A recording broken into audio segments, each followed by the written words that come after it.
What's up, everybody? How are you? It is Monday. It is Making Moves with Michael.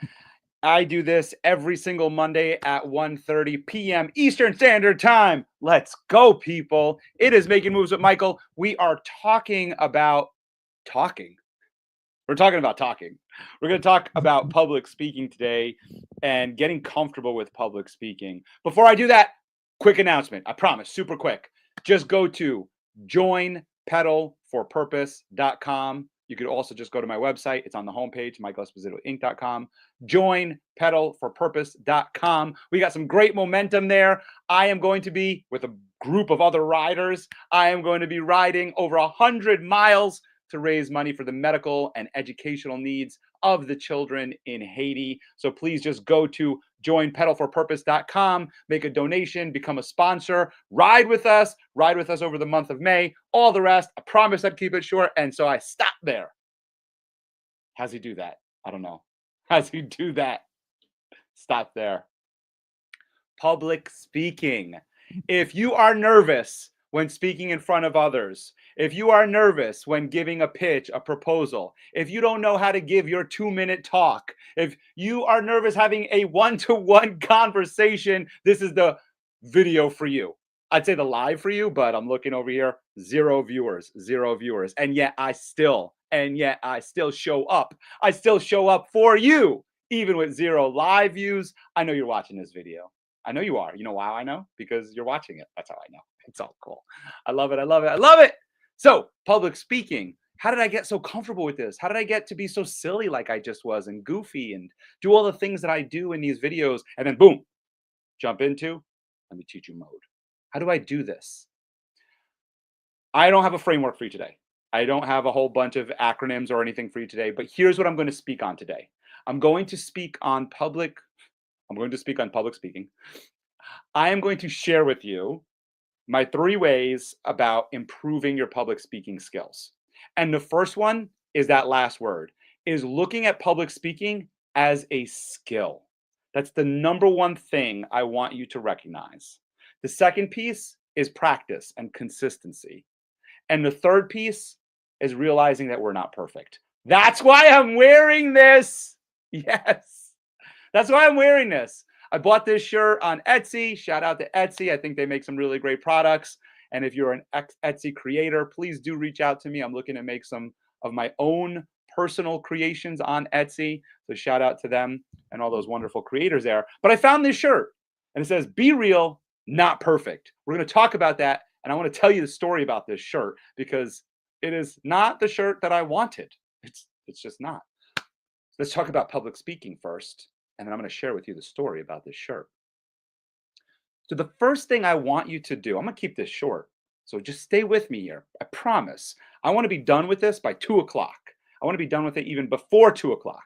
So I promise you that within the next 10 minutes, you are going to get some public speaking tips that you didn't get anywhere else. You know how I know that? Because everywhere else, and the way I typically teach it, is like, here's what you need to do to improve as a public speaker. And then you take all those tips and then you throw them in a notebook somewhere and you never look at them again because you're like, I can't do all of that.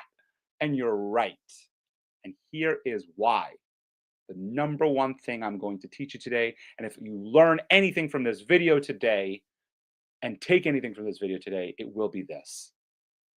You must change the way you are viewing public speaking. Change the way. Let's use some buzzwords today. Look at it through a different lens. I am not born a public speaker. I have a gift of a voice. I have a gift of a personality that is considered extroverted, although there's no such thing as introvert or extrovert. There is a blend of the two. There's plenty of times where I just want to be alone and in my own thoughts.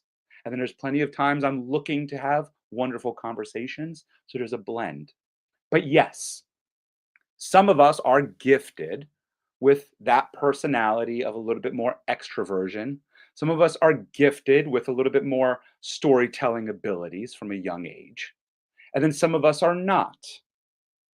However, it does not change the fact that none of us are prepared for the world of public speaking, of standing in front of an audience of people who might be looking at you for information, who might be placing judgment on you in any fashion because maybe you're their boss or you're looking for a job or you're trying to teach them something and they're not sure whether they trust or believe you yet and you're trying to gain that trust. In all the ways, none of that prepares you for that moment where you step on stage or step in front of your team or have that conversation with somebody on your team or your boss or your manager or your team member. None of it prepares you for that.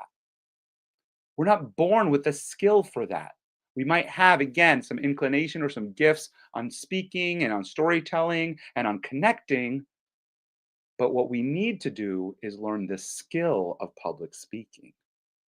In order to stand in front of an audience of people, in order to speak and share our message, we have to learn this skill.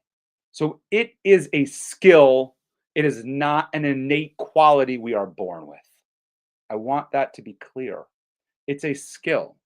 There are people who speak publicly who may never have taken a public speaking course in their life, and they will tell you that. They never read a book on it, they never did all the rest. But here's what they will tell you. They've been doing it all their life. They've done it over and over and over and over and over again. And if you look back, or if you can look back at their history or their journey, you can probably see that they've improved over time, hopefully. Otherwise, you're probably bored. But they've probably improved over time. They probably did it one way, didn't like the reaction, wanted a different reaction, changed, and improved, and probably seek some help. I'll put money on it. I'll bet on it, even though I'm not a bettor, that they probably found some help and got some tips somewhere. Okay? So I share this with you because so many people think that we're just born this way. We just come out and boom, I'm gifted. And the reason why I say that is because so many people will say to me, "Oh, I'm just not able to stand in front of others and talk. Oh, I just get anxiety when I speak in front of others. Oh, I get nervous. I lose my train of thought. I'm afraid that it's not going to resonate with them. I think I'm going to go blank." And by the way, all of those things I just said, I feel the same way. I get all of those feelings. When I went and competed for Toastmasters last, and I shared this in my last video, when I went and competed, I thought I was going to go blank. We all experience this. But because we have developed a skill and have done it over and over and over again, we can trust ourselves. So I'm jumping ahead a little bit in terms of the doing it over again, but I want to go back to the idea that I go through that too. And so therefore, I have the same feelings that you have about public speaking. It's just that I realize that I can get better at it. I can learn different techniques to relieve myself of the anxieties, to relieve myself of the stress, to re-engage my mind into what I'm going to say and what I want to say, and to recognize when I lose my place, I can just take a moment, a breath, and I'll regain my thoughts. These are all skills that I've learned through Toastmasters, through public speaking courses. I invest in those regularly, through coaches. So these are skills that I've learned. All right, I promise I keep on track. And here we are. We've been stuck in my first point this whole time. So let's get to the second point: practice, consistency, doing it over and over and over again, and improving every time, right? You don't want to do the same thing over and over again, achieving the same result. They call that insanity. That's not what we're looking to do. We're looking to do the same thing over and over again and improving a little bit every single time. A perfect example of this is at Toastmasters, we keep track of your ums, just as an example. And sometimes you'll have a new speaker come up and they had 10 ums. And what I always like to tell that new speaker is 10 ums is good. Next time, come up and try to get 9. And the following time, try to get 8 and 7 and 6. You're never going to be perfect. Sometimes I leave a Toastmaster meeting and everybody says I was perfect. They didn't hear any ums. I heard the ums. They were just wooed by me. No, but I heard the ums and I do them in this video too. It's not about being perfect. That's the last thing. We're going to talk about that in a second. But consistency, practice. Find a group, Toastmasters. Hey, listen, come to my Toastmasters club. You don't have to become a member or anything. You can just show up. It's free to be a guest in our club. We meet on Zoom every second and fourth Wednesday of the month at noon via Zoom. DM me for the link. You're more than welcome to be a guest. But go to somewhere where you could speak regularly.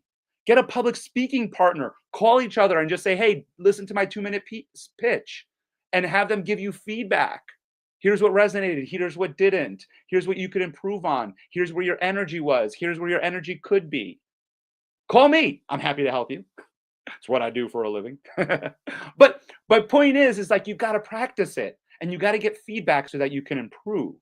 So put yourself out there. Take those chances. Take those risks. When someone says, hey, would you be willing to speak? Would you be willing to give a toast? Say yes, and then figure it out. I swear. And then figure it out. Just take the boat off the dock and just figure it out. And figure it out. And you can dial SOS. It's my number. I'll be your SOS call if you're like, oh, I'm stranded out here in the middle of the ocean. I took the boat off the dock, and here I am. I don't know what to do, Michael. You got me into this. I'm going to be giving a talk tomorrow. I don't know what to do. You call me up. Well, text me, and let's set up a time, and we'll talk.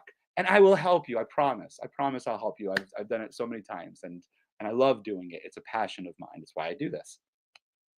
Third one, imperfection. Embrace this. Embrace the imperfection. See, as public speakers, part of the anxiety that you have going into the talk is that you want to be perfect. Part of the reason why you think I'm going to forget all my words is because you want them to be perfect. You wrote them so perfectly. You had Grammarly in there. You had ChatGPT in there. You had your mom in there. You had all sorts of people in there. You had Katie in there, and they were all checking everything that you said so that everything that you wrote was perfect. And then you're like, I'm going to go perform this, but I can't read it, and I'm going to forget everything. Yes, you will. And that's okay. The people aren't there to have you recite and to read what you wrote. They are there to feel your energy. They are there to connect with you. When you're speaking to your team, when you're speaking in public, when you're giving a speech, a toast, when you're having a one-to-one, the people on the other end, you guys right now are watching this video to connect. We just want that human interaction, that authenticity. We just want that realness with each other. We want to connect. And so you have to trust yourself that you know your information, you know your materials, you know your stories, you know what you want to say, and that you're going to share it as you, as yourself. Be real, not perfect. Be authentic. That's what everybody says today, right? That's how you become authentic. You speak from the heart. You give them what they came for, and it's you. It's not what you wrote. It's you. That's what they came for. So you have to trust that. You practice, you rehearse, you practice and you rehearse, and you do all the things I said before. And then you show up and you recognize that it's okay to say an. It's okay to lose your place. It's okay to maybe get off track a little bit and come back, as I just did. Because it's not about the perfection, it's about the connection. This shirt I bought on Etsy because I wanted to give this message to all of you. But when I received it, I didn't like it. I didn't like its color. I didn't like its layout. It fits okay. And I mean, it just wasn't perfect. And how perfect is that? The shirt that says to be real and not perfect wasn't perfect for me. So I wore it today because it's not about perfection. It's about connection. Yeah, that was cool. I love that. Woo! That hit me. I love that moment. That was an awesome moment. Yes, let's do this dance. I want to thank you all for joining me today on Making Moves with Michael. If you like these videos, hey, hit like, do all that stuff, subscribe, like, blah, blah, blah. But join me live, people. I would love to see you live here. I would love to see you post a question, a comment, or something so that I could answer it. Throw that in the comments here. Let's connect. That's my thing. Let's connect. Speaking of which, I have one other plug for you. It is our Take Action community. In our Take Action community, we do a monthly mastermind call. So every second Wednesday of the month at 11 a.m. Eastern Standard Time, I send you an Eventbrite link You register for the event, you get a Zoom link sent to you, and we're all live on the screen together. It's amazing. It's really cool. It's a community. We have about 5 or 6, maybe 7 regulars who show up, and then other people like you maybe who just show up, and everybody gets along and gets to know each other. Entrepreneurial mindset, growth mindset, and then we learn from amazing people. We have an Emmy award winning journalist in Michelle Rupp, who will be leading our amazing session on being able to get media to cover your events and cover everything that you're doing. It's going to be a great session. She has a DIY kit that I'm definitely going to be checking out on how to be able to get all of this. So just DM me or just go to my website, go to our Take Action community, and you'll find the Eventbrite link there. We are doing it. It's April 9th at 11 a.m. Eastern on Zoom. I want to thank you all for joining me today on Making Moves with Michael. Remember, change the way you view public speaking. It is a skill that you can develop. I promise you can develop it. You want to see a funny video? Go to my YouTube channel, put it in the order of my very first video. You will see me on there, and I am a stuttering mess. Okay? So it's a skill that you can develop. Consistency is the key. Practice, practice, practice, and improve every single time. Look for feedback. Get someone to help you with that. Hello, I'm here. I can help you with that. Get someone to help you with that. And then, of course, embrace the imperfection. Realize it's never going to be perfect. And that's perfect just the way it is. I'll see you all soon. Stay happy and stay healthy and keep riding, people. I did 100 miles last week. Let's go. Bye, everyone.